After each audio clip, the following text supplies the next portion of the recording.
मान लीजिए आपने कोई प्लॉट लिया है दुकान बनाने, फैक्ट्री बनाने या फिर घर बनाने के लिए। तो आपको कुछ बेसिक रूल हैं जो फॉलो करने चाहिए जिससे आपके घर में, व्यापार में या फिर दुकान में दिन दूनी रात चौगुनी तरक्की होगी। तो वो कौन-कौन से रूल हैं? पहले आपने जो दुकान के लिए या फिर घर बनाने के लिए प्लॉट लिया है वहाँ पर जाइए और उसके बिल्कुल सेंटर में खड़े होकर यहाँ की दिशाएँ पता करिए कि आपका ईशान कोण कहाँ है, अग्नि कहाँ है, नैऋत्य कहाँ है और वायव्य कोण कहाँ है। और ब्रह्म स्थान में, ये ब्रह्म स्थान होता है, यहाँ पर खड़े होना है। और यहाँ से आपको जब दिशाएँ सारी बिल्कुल सही जगह पर पता चल गई तब आप उनको मार्क कर लीजिए।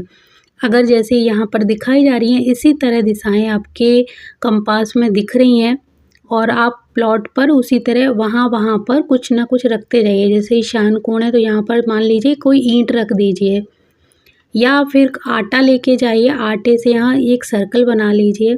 इसी तरह आप कोई कलर ले सकते हैं, गुलाल वगैरह लेके जा सकते हैं और वहाँ पर इस तरह मार्क कर लीजिए कौन सी चीज़ किधर थी। आप खड़े रहोगे, किसी और को लेके जाइए, उसकी हेल्प से आप दूसरी जगह बिल्कुल एग्ज़ैक्ट उसी लाइन पर चलना है और मार्क करते जाना है। आप चाहो तो यहाँ पर जहाँ खड़े हुए थे वहाँ से उत्तर दिशा पहले पता करिए। उत्तर आपको पता चल गई इधर है तो यहाँ पर एक कोई लकड़ी हो बड़ी सी, ज़मीन के अंदर गाड़ दीजिए और उस पर बांध दीजिए धागा और उस धागे को लेके जाइए बिल्कुल उत्तर दिशा की ओर, यहाँ पर बांध दीजिए। इसी तरह दूसरा धागा आप अग्नि, दक्षिण, पूर्व, ईशान इस तरह धागा बांध के भी हम बिल्कुल इसका राइट एंगल पता कर सकते हैं। आपने धागा यहाँ बांधा और फिर उसी धागे के ऊपर आप थोड़ी सी चौक हो गई, गुलाल हो गया, कुछ भी ऐसी चीज़ जो लाइन बना दे आपकी, यहाँ पर मार्क कर लीजिए उसके ऊपर, धागे के ऊपर डालते हुए। अब आपको ये सारी चीज़ें पता चल गई, तब आपको बहुत ज़रूरी काम है वो करना है। वो कौन सा काम है? आपको जो ईशान कोण है वहाँ पर 2-3 फुट के हिसाब से गड्ढा खोदना है और उसके अंदर गंगा जल छिड़कना है। गंगा जल ज़्यादा हो तो आप वहाँ पर अच्छा खासा गंगा जल नीचे डाल सकते हैं। थोड़ी सी हल्दी की गांठ लेके जाइए, वो डालिए, नहीं तो हल्दी पाउडर भी डाल सकते हैं। और आप कुछ ऐसी चीज़ें जैसे प्रसाद के रूप में लेके जाओ वहाँ पर, वो भी वहाँ पे रख सकते हैं। यानी आपको हल्दी, गंगा जल 2 चीज़ें तो रखनी ही रखनी है और कोई प्रसाद स्वरूप कोई मिठाई लेके जाइए, वो भी वहाँ रख दीजिए। उसके बाद में ये सारा प्रोसेस हो जाए तो यहाँ पर रखना है आपको एक चांदी का स्वास्तिक। चांदी का स्वास्तिक अगर नहीं है आपके पास तो आप कांसे का स्वास्तिक भी बनवाकर यहाँ पर रख सकते हैं। और ये सारी चीज़ें जब आप रखोगे तो भगवान शंकर और भगवान विष्णु का ध्यान करते हुए, माँ गंगा का ध्यान करते हुए गंगा जल छिड़केंगे। विष्णु भगवान का ध्यान करते हुए आप यहाँ पर हल्दी रखेंगे और जब आप स्वास्तिक लगाएं तो भगवान गणपति का ध्यान करेंगे। और जब ये सारे काम कर रहे हों तो भगवान शंकर जो आरोग्य के देवता हैं, जो सब कुछ देने वाले हैं, गंगा माता जिनके सिर पर विराजमान हैं, उनका ध्यान अवश्य करेंगे क्योंकि यहाँ पर इन सभी देवी देवताओं का वास होता है। तो यहाँ पर आप अपने आँखों को बंद करके हृदय से भगवान शंकर, भगवान विष्णु, माँ गंगा, गणपति का ध्यान करेंगे और फिर ये सारी चीज़ें लगाएंगे। ये सब रखते समय आप कोई इधर-उधर फालतू बातें नहीं करेंगे, सिर्फ ध्यान करना है, कोई मंत्र बोलना है जो भी आपको आता हो, नहीं तो ओम नमः शिवाय आप बोल सकते हैं या फिर जो विष्णु भगवान का मंत्र है ओम नमो नारायण वो बोल सकते हैं। और ऐसी कामना करें कि मैं यहाँ पर माँ गंगा को स्थान दे रहा हूँ, ये स्थान बहुत ही ज़्यादा पवित्र है और ये पवित्र ही रहेगा, यहाँ पर कभी कोई दूषित निर्माण नहीं होगा। ऐसे बोलते हुए वहाँ पर आप ये चीज़ें दबा दीजिए और उनको बोलिए, यानी गंगा माता को, भगवान शंकर को, भगवान विष्णु और गणपति को कि प्रभु आपको मैं एक तरह से यहाँ पर आमंत्रित करता हूँ और मेरे ये घर, दुकान या फैक्ट्री है, इसमें अपनी कृपा बनाए रखना। और यहाँ पर आप ये सारी चीज़ें लगा देंगे। उसके बाद इस पूरे एरिया को मिट्टी से ढक देंगे और आप चाहो तो गंगा जल छिड़कने के बाद कोई गंगा जल की शीशी अंदर रख सकते हो, गंगा जल दबा सकते हो इसके अंदर।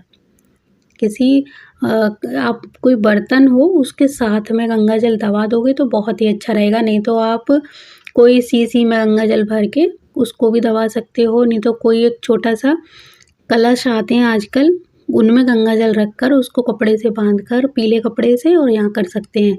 ये प्रोसेस आपको शुक्ल पक्ष के किसी ऐसे दिन करना है जिस दिन कोई बहुत अच्छा मुहूर्त हो, तब आप करेंगे तो बहुत ही अच्छा रहेगा।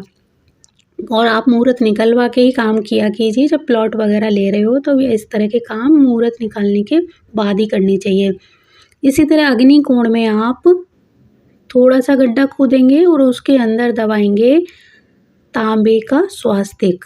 यहाँ और कुछ नहीं करना है आपको, सिर्फ तांबे का स्वास्तिक दबा दीजिए।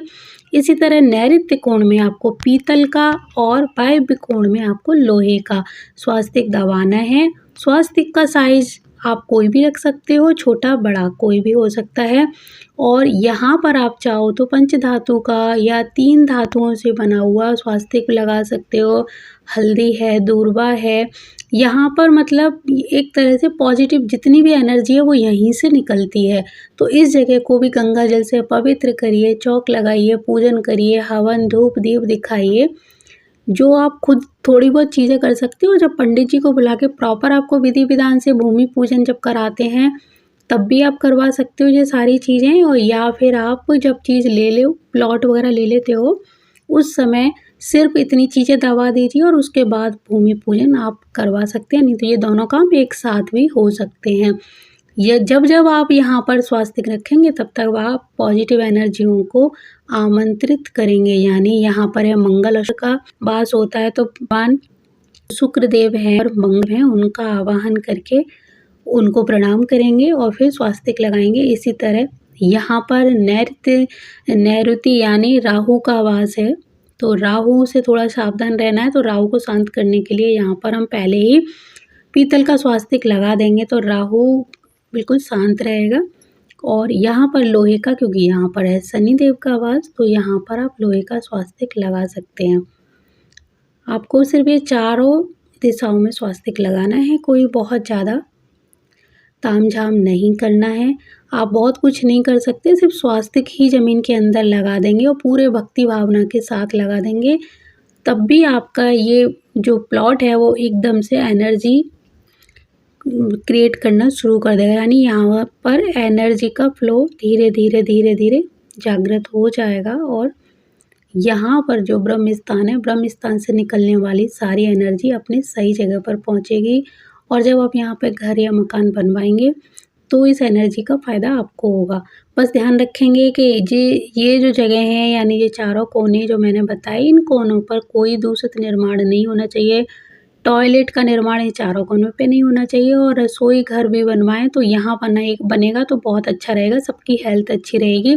अगर कहीं और बनवाते हैं तो हेल्थ पर और वेल्थ पर दोनों पर बहुत ही ज़्यादा गहरा प्रभाव पड़ता है।